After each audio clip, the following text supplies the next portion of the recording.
మన ముకుందాలో లాంగ్ హారాల పండుగ నవంబర్ 8 నుంచి 16 వరకు ఫ్లాట్ 9.99% VA తో వివరాలకు సంప్రదించండి. నమస్తే రమగారు. నమస్తే జయ. రమగారు, ఏదైనా సిరీస్ స్టార్ట్ చేద్దామా?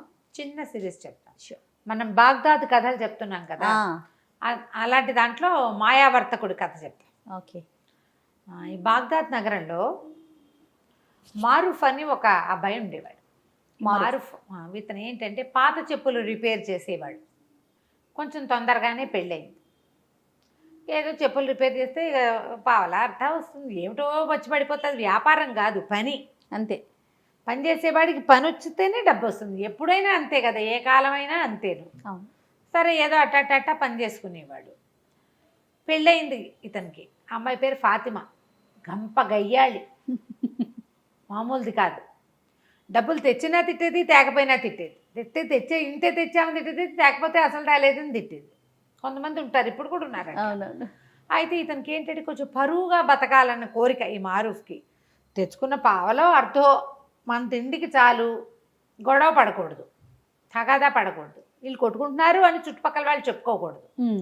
కానీ అలాంటి ఆశ ఏనాడు నెరవేరనిచ్చేది కాదు వాళ్ళ ఆవిడ, ఒప్పుకునేదే కాదు.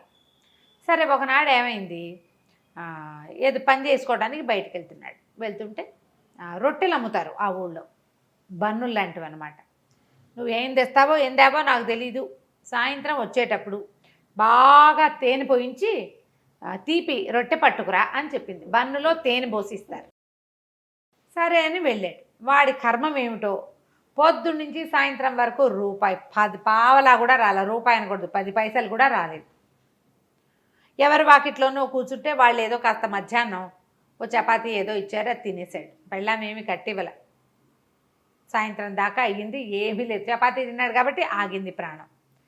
ఏం చేయాలో తెలియలే. ఇంటికి వచ్చే దారిలో ఆ రొట్టెల దుకాణం కనపడింది. ఆ దుకాణాన్ని చూసేసరికి వీడి కళ్ళలో నీళ్ళు రావటం మొదలుపెట్టి, ఇప్పుడు ఇంటికి వెళ్తే అది ఏం గోల్ చేస్తుందో, చుట్టుపక్కల వాళ్ళ పెళ్ళానికి రొట్టె కూడా కొనిపెట్టలేడంటే ఎంత పరువు తక్కువ అని కాస్త బికమహం వేసుకుని ఆ చెట్టు దగ్గర నుంచున్నాడు. నుంచుంటే కంట్లో నుంచి నీళ్ళు వస్తున్నాయి వాడికి దుఃఖంతో. పరువుగా బతుకుతామంటే ఒక్కరోజు పరువైన రోజు లేదే బతుకులో. ఇలా చింతిస్తుంటే ఆ దుకాణం యజమాని ఏదో గిన్నెతో నీళ్ళు తీసుకొచ్చి చెట్టు దగ్గర పోయటానికి వచ్చి చూశాడు. ఎరా మారూఫ్, ఏంట్రా సంగతి అన్నాడు. అన్నాక ఏమరా అలా ఏడుపు మూతి పెట్టుకున్నావు అనేసరికల్లా, ఏం చేయనన్నా, ఒక్క పావలా గిట్టుబాటు కాలేదు ఇవాళ. మధ్యాహ్నం ఆ ఫలానా వాళ్ళు ఎవరో ఒక చపాతీ పెట్టారు, తిన్నాను. మా ఆవిడ ఇంట్లో ఏం చేస్తుందో నాకు తెలీదు, బాగా తేనె పోయించి రొట్టెదేమంది. పావలా అయినా వస్తే నీకు ఇచ్చి తీసుకుందును, 10 పైసలు కూడా రాలేదన్నా ఈ పూట. ఇంటికి వెళ్ళాక అది ఏం గోల్ చేస్తుందోనండి భయంతో ఇక్కడే నుంచున్నాను అనేసరికల్లా అన్నాడు, వాళ్ళకంతే రేపు ఇద్దుగాని లేరా అన్నాడు దుకాణం యజమాని. దాదా రొట్టెలు ఉన్నాయి లేరా, నేను ఇస్తాగా నీకో రొట్టె అని లోపల తీసుకుపోయి ఇతనికి తీర్చడానికి ఏదో ఇంత నలకంత పెట్టి ఇంత రొట్టె తీశాడు బన్ను. అయితే ఏమైంది, తేనె అయిపోయింది దుకాణంలో. తేనె అయిపోయింది. మేము పంచదార పాకం వేస్తున్నాను రా, మా దుకాణాలు అందరూ తినేస్తారు, ఎవరు ఏమనరు, మీ ఆవిడ కూడా పాకం పోసిస్తానని పల్చటి పంచదార పాకాన్ని ఆ రొట్టె నిండా పోసి ఆ పంచదార రొట్టె పుచ్చుకుని మారూఫ్ ఇంటికి వచ్చాడు. ఫాతిమా వాకిట్లో రెడీగా ఉంది. ఏం చేసుకొచ్చావు అని అడిచింది. తెచ్చానే రొట్టె అన్నాడు. ఆ రొట్టె తీసుకుంది ఆవిడ స్పీడ్గా. మొగుడు పొద్దు నుంచి తిరిగి వచ్చాడు, వీడికి అన్నం సున్నం మంచినీళ్ళు కాళ్ళు కదుకోవడం ఏమీ లేవు. అది తీసుకోవడం అంటే అది ఓపెన్ చేయంగానే చచ్చినాడా, నువ్వు ఇంటి పిచ్చివి తెస్తావా అన్నది. అనేసరికి పిచ్చిదేంటి, మంచి రొట్టె, అక్కడ ఫలానా కొట్టు, నీకు తెలుసు కదా, మీ మేనమామకి తోడలుడు కొడుకు, వాడిదే కొట్టను. వాడు కొట్టయితే ఏంటి, నేను తేనె రొట్టె తెమ్మన్నాను, పంచదార పాకం పోసి తెచ్చావు అని మొదలుపెట్టింది. మీ నాన్న అంతే, మీ తాత అంతే, మీ ముత్తాత అంతే, మీ వంశమే అంతా ఇట్లా దిక్కుమాల సంబంధం చేశారు, ఎందుకు కొరగావు, తేనె రొట్టె తేలేవు పెళ్ళానికి అని తిట్టడం మొదలుపెట్టింది. అక్కడి నుంచి కాదు, వీళ్ళు ఇంట్లో చుట్టుపక్కల వాళ్ళంతా చేరారు.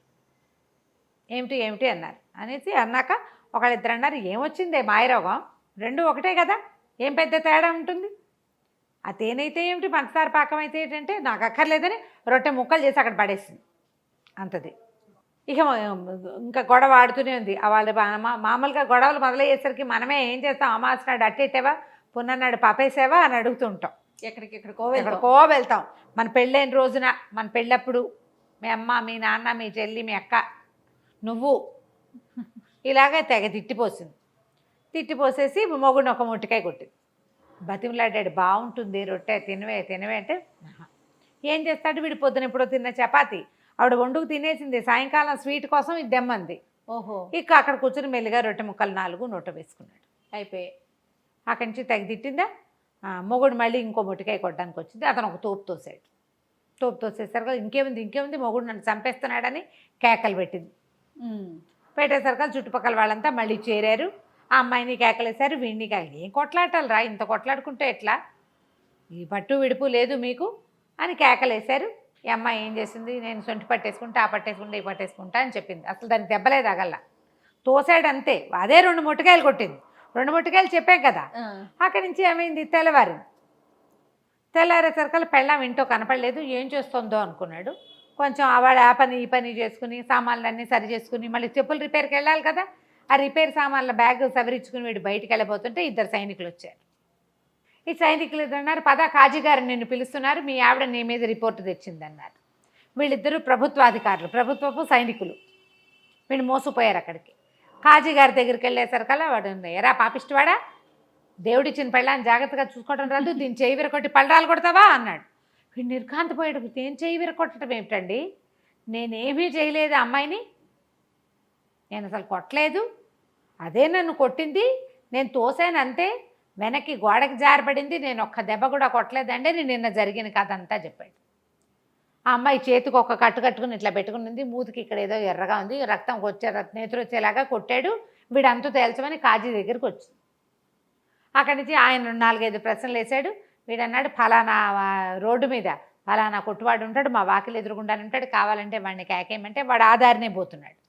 సైనికులు బయటకు చూసరికి ఏమండి మీరు చెప్పిన వాడు వస్తున్నాడండి అనేసరికి సుల్తానో వాడి ఏదో పేరు ఆ వాడిని పిలిచారు లోపలికి. పిలిస్తే వీళ్ళేం కొట్టుకోలేదండి, తేనెరెట్టు కోసం గోల్ చేసింది అమ్మాయి, అదే వీడిని కొట్టింది అనేసరికల్లా అక్కడి నుంచి కేకలేసాడు అమ్మాయిని కాజీ. ఏమిటమ్మా, పెళ్ళిని నిలబెట్టుకోవాలి, ఇట్లా చేయకూడదు, నీకు మొగుడు సరిగ్గా సంపాదించట్లేదని కోపం ఉందనుకో, దానికి ఇదే మార్గం, ఇట్లా కాదు, కొట్లాడుకోకండి, పొండి అని పంపించేసాడు. ఆ అమ్మాయి కాస్త వెళ్ళిపోయింది ఫాతిమా. ఈ మారూఫ్ బయటికి వెళ్ళంగానే ఆ సైనికులు ఇద్దరు ఇతని వెనకాల, నీకు బందోబస్తుకు వచ్చాం కదా, మాకేమైనా ఇవ్వమంటారు. పోలీస్ స్టేషన్లలో జరిగే కథ అప్పుడు ఉండేది పాపం. మరి నీకోసం మా సర్వీస్ ఇచ్చాం కదా అనేసరికల్లా ఇంకేం చేస్తారు. వీడు ఏమైంది అటు ఇటు చూశాడు. అతను పొద్దున పూట వచ్చేటప్పుడు ఏవో సామాన్లు అవి పట్టుకొచ్చుకున్నాడు కదా, ఆ సామాన్లలో ఒక పావలా బెళ్ళుంది. ఆ పావలా చేతిలో పెట్టాడు. అన్నాడు, నన్ను వదిలేయండి, నా దగ్గర ఇంకేమీ లేదన్నాడు.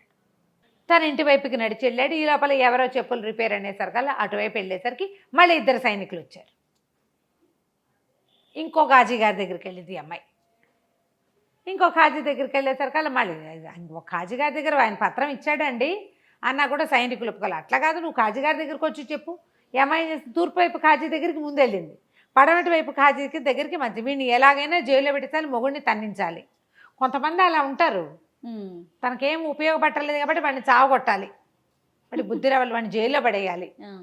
అప్పుడు కానీ వాడికి వాళ్ళ అమ్మాయి వాడిని కన్నా అమ్మా నాన్నకి బుద్ధి రాదు, పిచ్చి ధోరణి ఉంటుంది. అవునవును. అక్కడికి వెళ్ళేసరికల్లా ఆ కాజీ గారు అన్నాడు, అదేమిటి ఏమి జరిగిందంటే, అయ్యా ఇట్లా కాదండి, ఏమీ జరగలేదు, మా అమ్మాయి ఆవిడ జూటా ఇల్జాములు తీసుకొస్తుంది అంతే, ఇది అబద్ధము.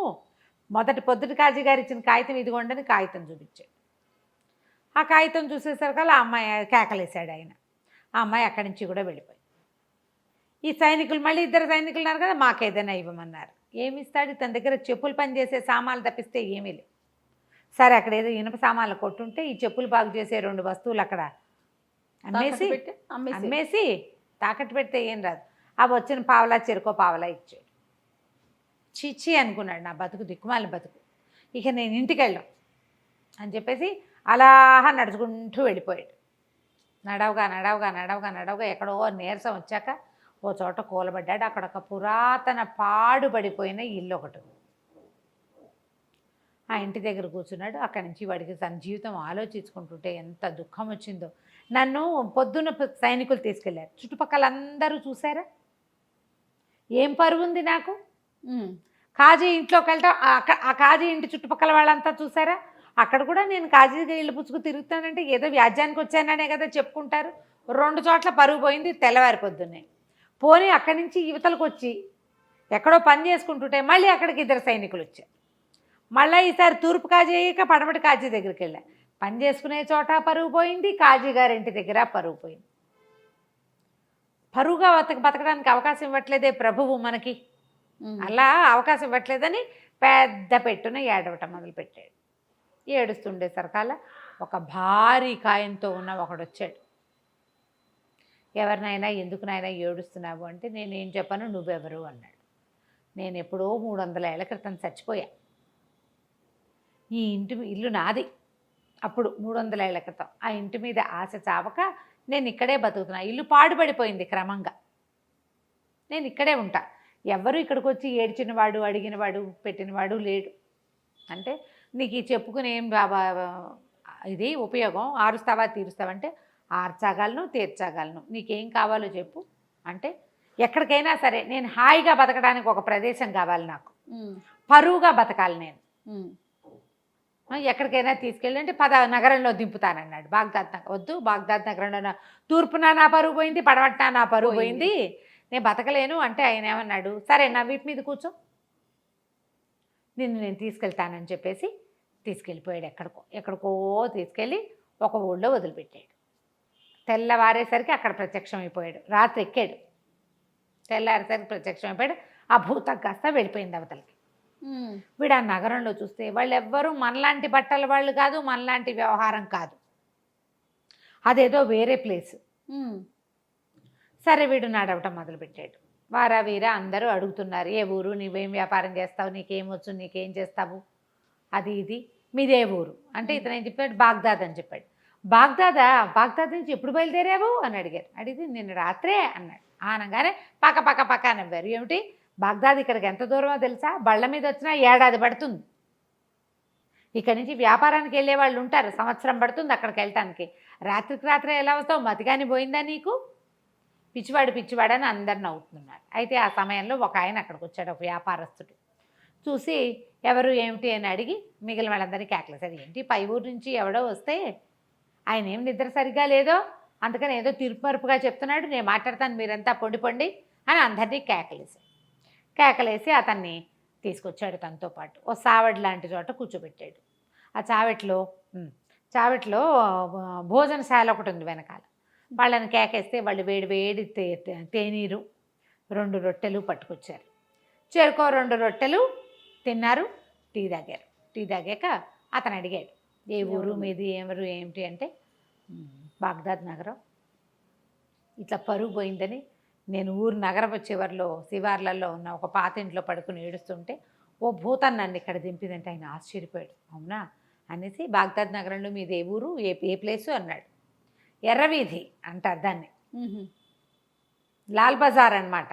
ఎర్రవీధి అండి అంటే ఆ ఎర్రవీధిలో ఎన్నో ఇల్లు మీద అన్నాడు, ఫలానా ఇల్లు అన్నాడు. అక్కడ అత్తర్ సాహిబ్ ఒక ఆయన ఉండాలి కదా, అత్తర్ల వ్యాపారం చేసేవాడు ఆయన ఉన్నాడా అన్నాడు. ఉన్నాడు. ఎంతమంది పిల్లలు, ఆయనకు 3 కొడుకులు, ఏం చేస్తున్నారన్నాడు. పెద్ద అతనేమో మదరసాలో టీచరు, రెండో అతను దర్జీ, మూడో వాడు చిన్నప్పుడే లేచకపోయాడు, చిన్నప్పుడే వెళ్ళిపోయాడు. నా వయసు వాడే, కాస్త 1 ఏడాది 2 ఏళ్ళు పెద్దవాడు. మేమిద్దరం చిన్నప్పుడు కలిసి ఆడుకునేవాళ్ళం. వాళ్ళ ఇంట్లో నుంచి అత్తర సీసాలు తెచ్చి ఇచ్చేవాడు మా ఇంటికి. మా ఇంట్లో వాడు ఇచ్చిన అత్తర సీసా ఇంకా నా దగ్గర ఉంది. వాడు చాలా మంచివాడు, నా చిన్నప్పటి స్నేహితుడు. అంటే వాడు బాగా నడిచాడు ఆ వ్యాపారస్తుడు. నేనేరా నాయన ఆలీ వాడి పేరు, నేనే ఆలీని. నేను చాలా కష్టాలు పడ్డాను. మా చిన్నప్పుడు వాళ్ళ నాన్న కొడితే ఇంట్లో నుంచి లేచక్కపోయాడు. ఆ లేచక్కపోయిన వాడు అలా తిరుగుతూ ఈ నగరానికి చేరాడు. చేరి ఇక్కడ ఉండిపోయాను, ఇక్కడ స్థిరపడ్డాను, వ్యాపారం చేసుకుంటున్నాను, నువ్వు ఒక పంచి. ఇక్కడ ఏంటంటే ఇదంతా వ్యాపారస్తుల కోడళ్ళు ఇవి, ఇక్కడంతా వ్యాపారస్తుల పేరు గొప్పే నడుస్తుంది. నేను నీకు ఒక కంచరగాడిదని ఇస్తా, డబ్బులు ఇస్తా, వ్యాపారస్తుడు అన్న సినిమా ఇవ్వాలి వీళ్ళకి. నువ్వు ఎవ్వరేది అడిగినా సరే మా దగ్గర ఉన్నాయి, బిడార్లో వస్తుందని చెప్పు, దానం చేయి ప్రతి వాళ్ళకి, సరేనా అన్నాడు. సరే అన్నాడు. వీడు చక్కగా ఆ పంచలో పడుకుని నిద్రపోతే తెల్లవారేసరికల్లా ఆ ఆలీ ఏం చేశాడు, ఓ 1000 దినారాలు ఒక కంచరగాడిదని పంపించాడు. ఇతను ఏం చేశాడు, డబ్బులతోటి చక్కగా అక్కడ బజార్లో బట్టలు కొనుక్కుని చక్కటి బట్టలు వేసుకుని, కుర్రాడు కదా ఇతను, బాగున్నాడు, స్ట్రాంగ్గా ఉన్నాడు. అక్కడి నుంచి 1000 దినారాల సంచులు వేసుకుని కంచరగాడి దెక్కి వ్యాపారస్తుల కూడళ్లలోకి వచ్చాడు. చక్కగా దగదగాయమానంగా మంచి బట్టలు వేసుకుని ఉన్న వాడిని చూసేసరికల్లా ఎవరు అక్కడ ఏంటంటే ఇలా కొత్తగా పై ఊళ్ళ నుంచి వచ్చిన వాళ్ళ వేషం తెలిసిపోతుంది, మొహము భాష కూడా. మీ దగ్గర ఏమున్నాయి వస్తువులు అని, వస్తువులు కొనుక్కోవటం కోసం అనమాట. మీ దగ్గర ఏమున్నాయి, అవి ఉన్నాయా, ఇవి ఉన్నాయా, మీకు పట్టు వస్త్రాలు ఉన్నాయా, మీ దగ్గర సుగంధ ద్రవ్యాలు ఉన్నాయా, అక్కడి నుంచి ఏమో ఇవి ఉంటాయి కదా మన మిరియాలు, అవి స్పైసెస్ అవి ఉన్నాయా, ఇవి ఉన్నాయి. ఓహో బేళ్ళు ఉన్నాయి, కొల్లలు ఉన్నాయి, నా దగ్గర అవి ఉన్నాయి, నా దగ్గర ఇవి ఉన్నాయని చెప్పాడు. వాళ్ళు ఏది అడిగితే అది ఉందంటాడు. అక్కడి నుంచి ఒక ముష్టివాడు ఎవడో వస్తే ఇట్లా బ్యాగులో చేయి పెట్టి ఒక గుప్పెడు డబ్బులు తీసి ఇచ్చాడు. వీళ్ళు ఆశ్చర్యపోయి పెడుతుంపదేగా భలే ఇస్తున్నాడే అని ఆశ్చర్యపోయారు. అక్కడి నుంచి మసీదు వేళ అయింది, మధ్యాహ్నం ప్రార్థన సమయం అవుతుంది కదా. ప్రార్థనా సమయంలో ఏం చేశారు, అందరూ ప్రార్థనకు రండి హుజూర్ మీరు కూడా అని ఈయన కూడా తీసుకుపోయారు. లోపలికి వెళ్ళి ప్రార్థన చేసిన తర్వాత ఈ సంచిలో చేయి పెడతాడు, ఓ గుప్పెడిటు ఓ గుప్పెడిటు ఓ గుప్పెడిటు ఓ గుప్పెడిటు చెప్పని దానం చేసేస్తున్నాడు. ఆశ్చర్యపోయారు. సరే భోజనశాలకు తీసుకుపోయారు. ఇవాళ భోజనం నా ఖర్చు అని అందరికీ భోజనం 100 దీనారాలు పెట్టి భోజనం పెట్టించేశాడు. చాలా ఆశ్చర్యపోయారు. ఆశ్చర్యపోయి ఎప్పుడు వస్తుంది మీ బిడారు ఏమిటంటే, వస్తుంది, నేను ముందు వచ్చేసాను, చాలా సామాన్లు ఉన్నాయి, 500కి పైగా గాడిదలు, అవన్నీ రావాలి. బిడారు వచ్చాక మీకు ఎవరికి ఏది అంటే వ్యాపారస్తులు బిడారంటే రావాలి కదా, ఒక సమూహంగా కొన్ని వందల బళ్ళు కలిసి వస్తాయి. నేను తొందరగా వచ్చేసాను, అవన్నీ ఏర్పరిచి నేను వచ్చేసాను అన్నాడు. అక్కడి నుంచి దానం అన్నాయి. ఇక్కడ చాలామంది ఉన్నారు బిచ్చగలు. ఈ లోపల ఒక ముసలి బిచ్చగత్తకి దానం చేస్తే ఆ బిచ్చగత్త పోయి ఎవరికో చెప్పింది. ఓ 25 మంది వచ్చారు. వాళ్ళందరినీ చూసారు కదా, అయ్యయ్యో సమయానికి డబ్బులు లేవే, నేను బిడార్లో ఉండిపోయిందంతా, నేను 1000-1200 తెచ్చాను అంతే అనగానే వ్యాపారస్తులను దాందేముందండి, మీకు కావాలంటే అప్పు పెడతాం మేము అని చెప్పేసి తలా ఒక 1000 దీనారాలు అప్పిచ్చారు. ఓహో, ఈయనకి బిడార్ వస్తుంది కదా, ఆ బిడార్లో సరుకు వచ్చినప్పుడు తీసుకుంటాము. ఇక అక్కడి నుంచి దానాలు దానాలు దానాలు చేసేయటం మొదలుపెట్టాడు విపరీతంగా. ఎవరేవిస్తే డబ్బు ఇచ్చారంటే ఎవరో ఒకళ్ళకి ముష్టి వాళ్ళకి ఇచ్చేస్తాడు. ప్రజలు వీళ్ళంతా ఆశ్చర్యపోతున్నారు. క్రమంగా రోజులు గడిచే కొద్దికి ఆ బిడార్ వచ్చే జాడలేదు, వీడికేమో అప్పు పెరిగిపోతుంది. డబ్బులు అయిపోయినాయి ఇవ్వండి అంటాడు. వాడికి పరువుగా ఉండాలి, వాడి కోరిక అది. పరువు అంటే దాన ధర్మాలు అలాంటివి చేస్తూ ఉండాలి. బా ఎంత గొప్ప అనుకోవాలి, తన సొమ్ము కాదు మళ్ళీ. అలాగే చేశాడు. చేయగా చేయగా చేయగా చేయగా చేయగా రోజులు గడిచేసరికి వ్యాపారస్తులకు భయం పట్టుకుంది. 60,000 దినారాలు అప్పు పడ్డాడు వాడు.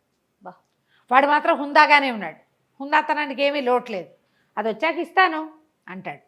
అయితే అందరూ అలీకి చెప్పారు, నువ్వు నీ పరిచయస్తుడని చెప్పావు, నీ పరిచయస్తుడన్నావు, మరి ఇతనేమో ఇట్లా అప్పులు పెట్టేసేసాడు అనేసరికల్ అతను పరిగెత్తుకుంటూ వచ్చాడు. అలీ, ఊరి నీ దానాలు మండ, నీ గొప్ప పాడుగాను ఇట్లా చేసేవేమిట్రా నాయనా, ఈ అప్పంతా ఎట్లా తీరుస్తావు, ఇంత అప్పు ఎట్లా కుదురుతుంది, ఇది చాలా పొరపాటు, ఏదో ఒకటి చేసి తప్పించుకో ఇక్కడి నుంచి. ఇప్పుడు అలీ చెప్పలేడు, ఎందుకంటే ఇతను చాలా గొప్పవాడని, తను చాలా అద్భుతమైన వ్యక్తి అని మొదట్లో వాళ్ళందరికీ చెప్పాడు ఇతను. అతని భరోసా మీద వీళ్ళు అప్పిచ్చారు. ఇప్పుడు భరోసా పోయింది, వీడి గొప్పతనం అవుతుందో లేదో తెలీదు. దాంతో చాలా భయం పట్టుకుంది వాడికి. అలీకి చెప్తే సరే ఇతనే ఏమన్నాడు, ఏం పర్వాలేదు, ఏదైతే అది అవుతుందో చూసుకుందామన్నాడు. ఏం చేశాడో చూద్దాం మనం మళ్ళీ. ఓకే, కానీ వాడి ధైర్యానికి చూడండి. కొంతమంది ఉంటారు కదా రమ్మగారు, అసలు ఆలోచించారు. అదే మరి. రైట్, నెక్స్ట్ ఎపిసోడ్ చూద్దాం మరి. అలాగే. నమస్తే అండి. నమస్తే జయ. నమస్తే రమ్మగారు. నమస్తే జయ. రమ్మగారు, మనం మాయావర్తకుడు ఈ సిరీస్ చెప్పుకుంటున్నాం కదా, నెక్స్ట్ భాగంలోకి వెళ్దామా? రెండో భాగం. మారూఫ్ బోళ్ళని అప్పులు చేసేసుకున్నాడు. 60,000 దినారాలు అప్పుపడ్డాడు.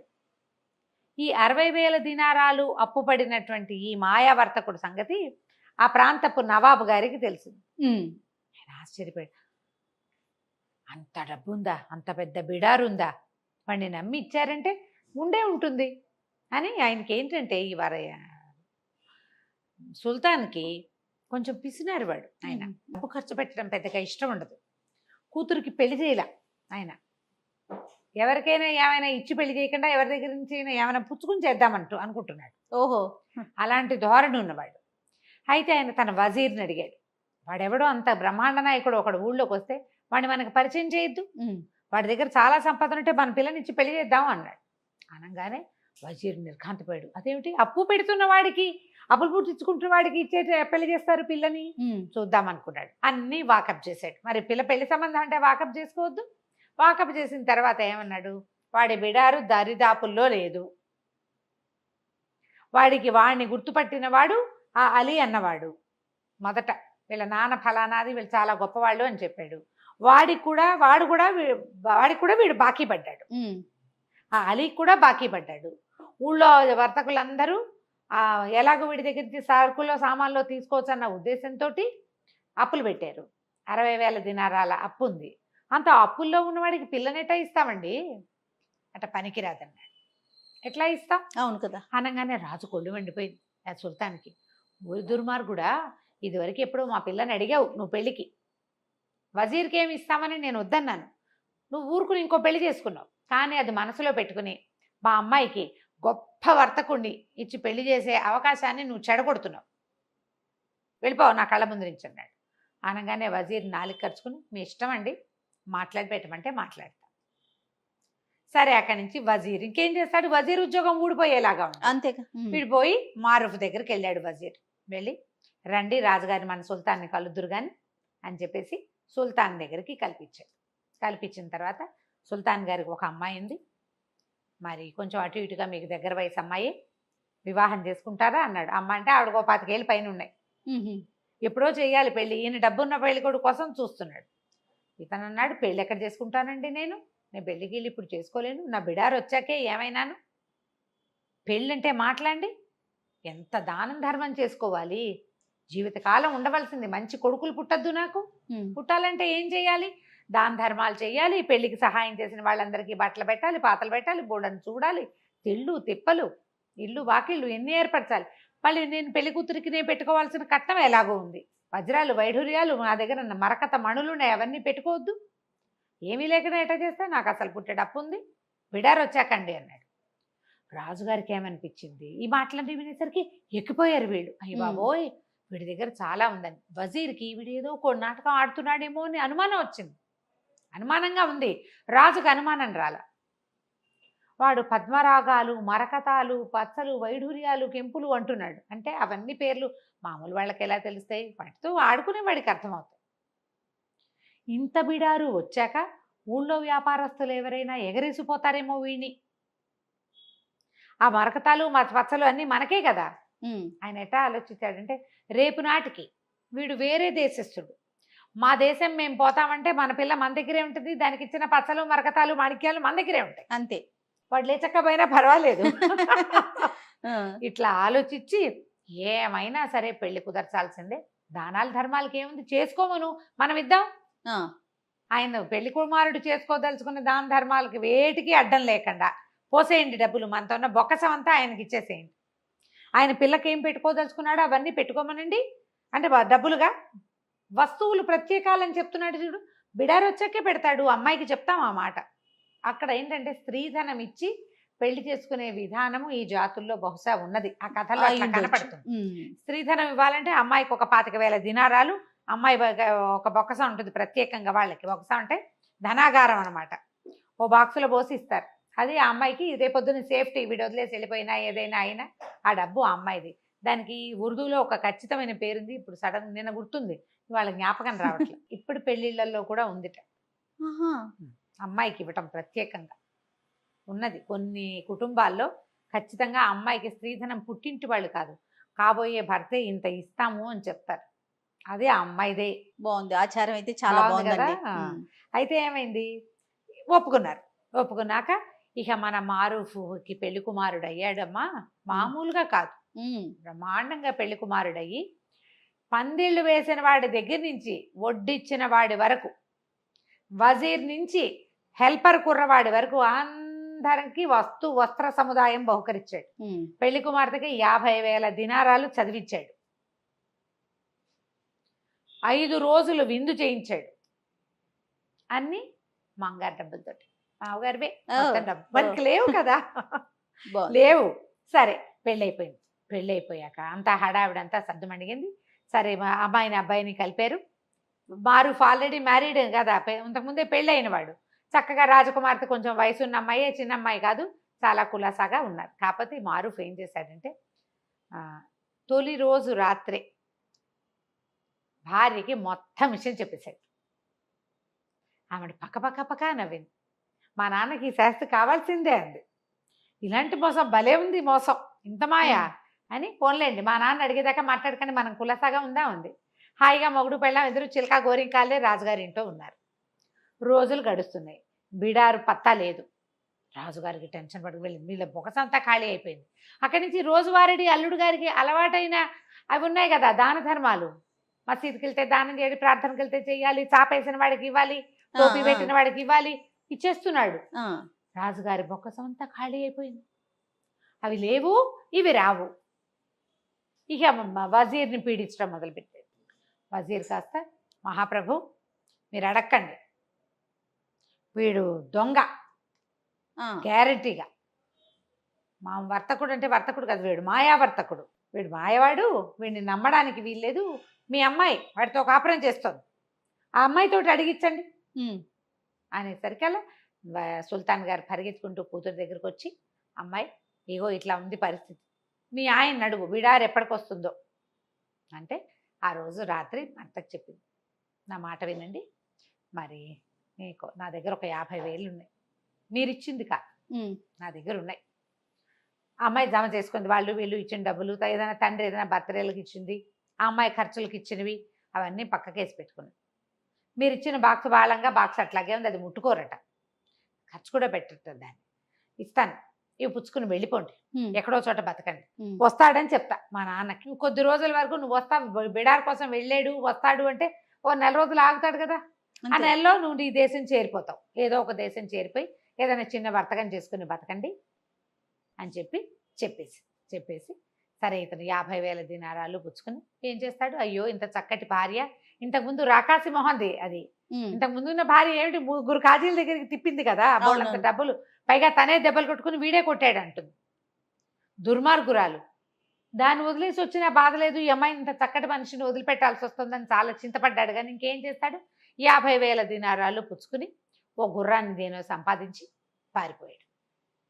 మర్నాడు పొద్దున మధ్యాహ్నానికి ఓ భోజనాలు అయిన తర్వాత సుల్తాన్ వచ్చి కూతుర్ని అడిగాడు, ఏమిడమ్మా మీ ఆయన ఏమి సమాధానం చెప్పాడంటే, ఏమో నాన్న రాత్రి ఏదో ఉత్తరం వచ్చింది ఆయనకి, ఉత్తరం వస్తే సరే ఇగో బిడారు దారిలో ఉందిట, అక్కడ ఏదో ప్రాబ్లం అయిందిట, బిడారు దొంగలు దోచుకున్నారని రమ్మని కబురు వచ్చింది, మా ఆయన పరిగెత్తుకుంటూ వెళ్ళాడు, మరి అదేదో చూసుకుని వస్తాడు, మీరు కంగారు పడకండి అంది. అనగానే మన వజీర్ అన్నాడు, మహారాజా అయిపోయింది ప్రభు, అయిపోయింది సుల్తాన్ అన్నాడు, అవి వెళ్ళిపోయాడు, ఇక రాడు. మీ కూతురే అబద్ధం చెప్తుందో మీ కూతురికి వాడే అబద్ధం చెప్పాడో నాకు తెలియదు. గ్రహించాడు, ఆయన గ్రహించాడు, సుల్తాన్ గారు గ్రహించట్లా, ఈయన డబ్బు తాపత్రయం కదా, వస్తాడేమో, కూతురిని నమ్మాడు ఆయన, 25 ఏళ్ల కూతురు, అదేమన్నా చిన్నపిల్ల, అమ్మాయికి అన్నీ తెలుసు కదా. సరే కొద్ది రోజులు ఆగుదాం అనుకున్నారు, చూద్దాం తర్వాత వాడి కోసం వెతుకుదాం, ఈ లోపల ఖాళీ అయిపోయిన బొక్కసారి నింపే పని చేసుకోవాలి పాపం వాళ్ళు. ఈ మారూఫ్ ఏం చేశాడు, గుర్రం వేసుకుని వెళ్ళాడా, వెళ్ళగా వెళ్ళగా వెళ్ళగా వెళ్ళగా ఒక 2-3 రాత్రులు గడిచినాయి. 4వ నాటి సాయంకాలం ఒక బీడుగా ఉన్న ఒక పంట పొలాల మధ్యలోకి చేరాడు. ఈయన మంచి బట్టలు, మరి నవాబు గారు అల్లుడుగా ఉన్నాడా, చక్కటి గుర్రం చూసి ఆ రైతు మంచినీళ్ళు ఇచ్చాడు. ఇక్కడ ఏమైనా ఆహారం దొరుకుతుందా, ఆకలి దహించుకుపోతుందంటే, బాబు ఏదండి చిన్న ఊరండి, మీలాంటి గొప్పవారికి ఆహారం సరిపడా ఇవ్వగలిగే ఊరు కాదు, నేను ప్రయత్నం చేసి వస్తా, ఇదిగో ఇదేదో తాగండి అని ఒక షర్బత్ ఏదో తెచ్చుకున్నాడు వాడు, చిన్న ముంతల పోసుకుని ఇచ్చి, మరి చెట్టు కింద ఉండండి, మీకు ఏదైనా ఆహారం ఏర్పాటు చేసుకొస్తాను బాబు అంటే ఒక 2 దినారాలు వాడి చేతిలో పెట్టాడు. సరే వెళ్ళిపోయాడు, అతను వెళ్ళిపోయాడు. ఈ మారూఫ్ ఇప్పటికీ కొన్ని నెలలుగా వ్యాపారస్తుడుగా ఉంటున్నాడు, కానీ వ్యాపారస్తుడుగా ఉంటున్నాడు, సహజంగా కష్టజీవి కదా వాడు. ఏమైంది, ఒక అరక దున్నుతున్నాడు, ఆ రైతు పొలం దున్నుతున్నాడు, 2 ఎడ్లు కట్టి నాగలు కట్టుంది. పాపం వీడెవడో మనిషి కనపడేసరికల్లా తిండి ఏర్పాటు చేస్తానని వెళ్ళాడు. వాడు వచ్చే లోపల 2 పర్రాలు దున్నితే కనీసం వాడు కాస్త సంతోషిస్తాడని ఇతను ఏం చేశాడు, ఆ జాట్లోకి పోనిచ్చాడు, ఎద్దుని దున్నడానికి 2 ఎడ్లని హే హే అన్నాడు కానీ దానికి ఇట్లా జాలుగా ఉంది. మామూలుగా ఎలా ఉంటుంది, అరక ఒక రౌండ్లో దున్నుతారు కదా, దానికి ఒక గీత కనపడుతూ ఉంటుంది. ఇతనికి అలవాటు లేక హే హే అనేసరికల్లా అవి ఇట్లా పోకుండా ఇట్లా పోయినాయి పక్కకి.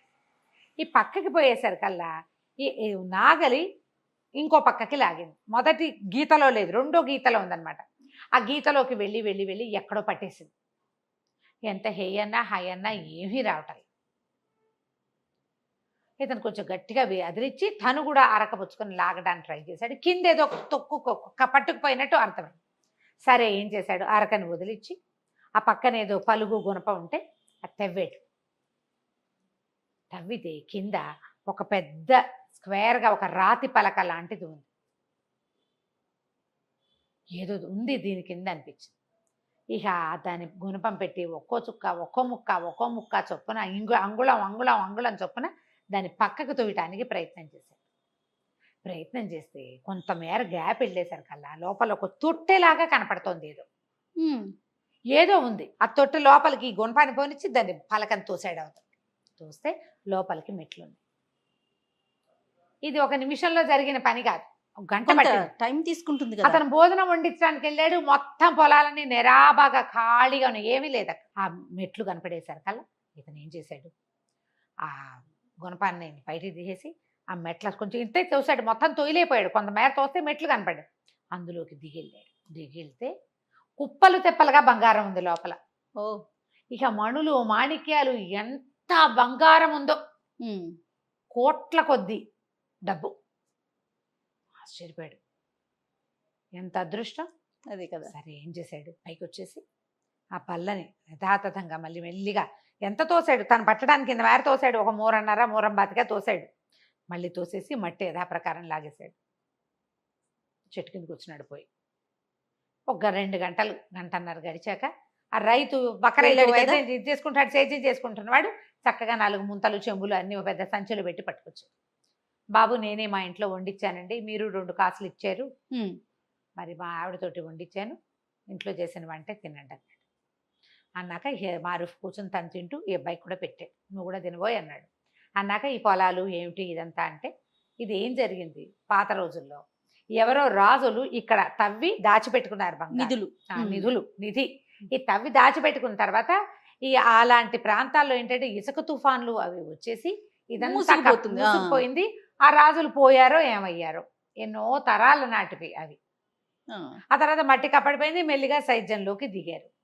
ఆ పర్టికులర్ హుక్కు ఈ రైతుకి ఏనాడు తగల, అది మామూలుగా బంజరుగా ఉంది. ఈ మధ్య అతను తవ్వుకోవటం మొదలుపెట్టాడు. ఏమన్నాడు, బాబు ఇక్కడేం పెద్దగా పంటలు పాడు ఏం పండవండి, ఇట్టగే ఎడారిగా ఉంటుంది, సరే ఏదో ఒకటి చేద్దామని నేను ప్రయత్నం మొదలుపెట్టాను, ఇప్పుడేనండి తవ్వు చేస్తున్నాం అంటే ఈయన ఏమన్నాడు, అరే అబ్బాయి నీకు 50,000 దినారాలు ఇస్తా, ఇది మొత్తం నాకు అమ్మేసి అంటే. ఆశ్చర్యపోయాడు. 50,000 లెక్క పెట్టుకోవడం లేదే ఇది అయిపోయాడు రైతు. బాబు అంత గొప్ప పని చేస్తారండి, చేస్తా, నేను ఇక్కడే ఉంటా, నాకు ఒక షెడ్ వేయటానికి సహాయం చేయను, ఒక గుడారం వేసుకోవడానికి సహాయం చేయి, ఈ నేల కావాలి నాకు, నా బిడారు రాబోతోంది అని చెప్పాడు. రైతు చాలా సంతోషించాడు.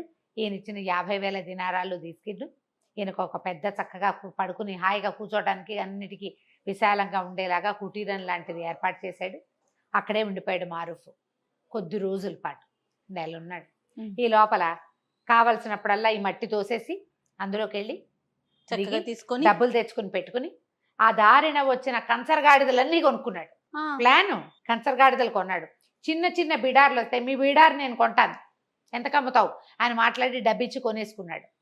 బిడార్లతోటి జనరల్గా పని వాళ్ళు వస్తారు, తనే సామాన్లు ఒక్కొక్కటి అన్నీ ఏర్పరచుకుని కనీసం ఒక 1000 కంచరగాడిదలు కొన్నాడు. అన్నీ కొన్నాక ఒక రోజంతా పనిచేసి ఈ కిందున్న మొత్తం వజ్రాలు బంగారం అన్నిటిని మూటలు కట్టించి ఆ గాడిదల మీద వేసుకుని ఆ మొత్తం బిడారిని నవాబు గారి దగ్గరికి తన భార్యని దగ్గరికి తరలించుకుపోయాడు. నెల దాటిపోయింది. నెల దాటంగానే ఇక సుల్తాన్ ఇంక నేను ఆగలేనని కూతురిని చెడదిట్టాడు, వజీర్ని తిట్టాడు.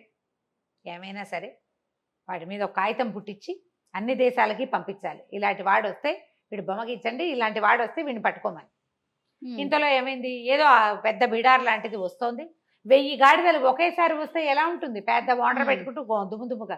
కంచరగాడిదలు అంటే ఉట్టి గాడిదలు ఉండవు, కొంచెం పెద్దగా ఉంటాయి, గుర్రాలకి దగ్గరలో ఉంటాయి. అక్కడి నుంచి సైనికులు పరిగెత్తుకొచ్చారు. అల్లుడు గారి బిడార్ వస్తుందండి. రాజు కూతురు పరిగెత్తుకుంటూ వెళ్ళారు ఎదురుగా. వెళ్తే ఆయన ఏమన్నాడు, మారూఫ్ చెప్పాడు, దొంగలు పడి మొత్తం బిడారంతా పోయిందండి, ఏదో ఈ 4 మిగిలినాయి, సరుకేం సరుకు రాలేదు. ఎందుకంటే వాళ్ళకి ఏం చెప్పాడు, సుగంధ ద్రవ్యాలు ఉన్నాయి, స్పైసెస్ ఉన్నాయి, దినుసులు ఉన్నాయి, పట్టుతానులు ఉన్నాయి చెప్పాడు.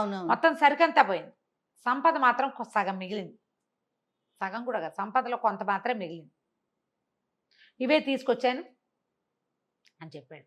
రాజు నిర్ఘాంతపోయాడు. ఆ వచ్చిన సంపదతోటి ఆయన 100 సార్లు అమ్మి 50 సార్లు కొనొచ్చు.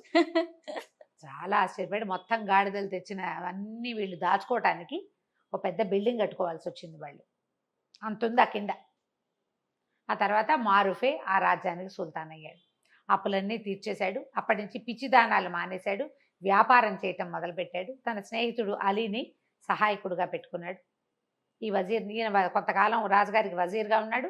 తర్వాత అతనే రాజయ్యాడు. అదృష్టం ఉండటం వల్ల అతనికి ఇట్లా కలిసి వచ్చింది. ఎవరికి కలిసి వస్తాయి అట్లా అదే కదా.